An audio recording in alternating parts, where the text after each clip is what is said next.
This isn't science fiction, this is something you can test yourself.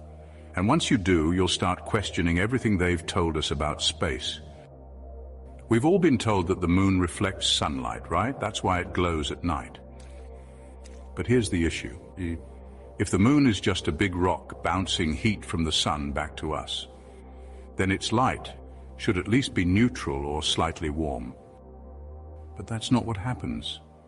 Instead, multiple tests have shown that objects in direct moonlight are actually colder than objects in the shade.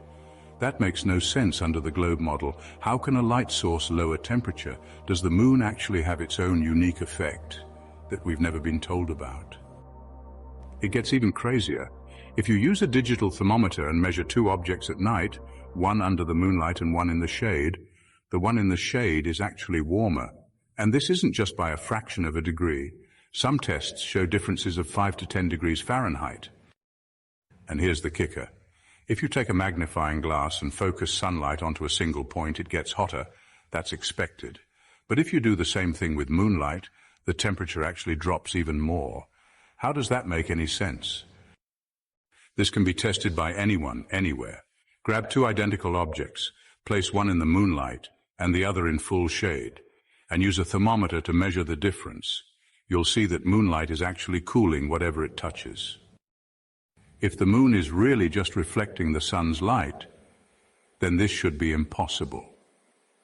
The only logical conclusion: the moon isn't just reflecting sunlight, it's emitting its own unique light, one that has the opposite thermal effect of the sun. And if that's true, then what exactly is the moon? Is it really a rock orbiting Earth, or is it something completely different from what we've been taught?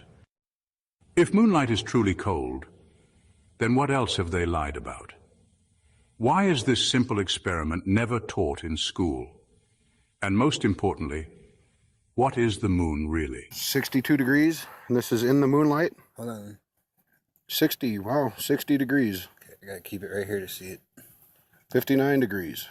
Now we're going to move over to the other side of the car where the moon is not on. We're just moving.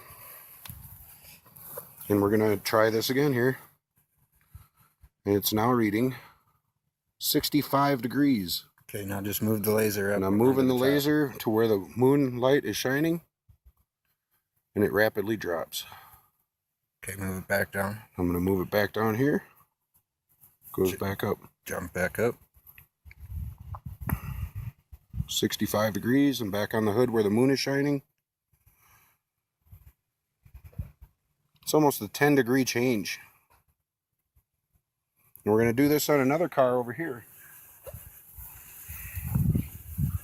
We're going to go out of the moonlight. It's a dark car. Moon's there. It's a dark car. This is out of the moonlight. 66.6 degrees. We're going to move it into the moonlight slowly. And it's dropping dramatically. Same kind of paint on both the hood, or the trunk, and the side of the car. 55.8 in the moonlight. Moving back to the side. Jumps up to 66 degrees. Yep. That's proof that the moon is a cooling influence to us. It's a cooling light. It's a cooling light, not a heat light. 55 degrees in the moonlight. 65 degrees out of the moonlight. 10-degree difference. 10-degree difference.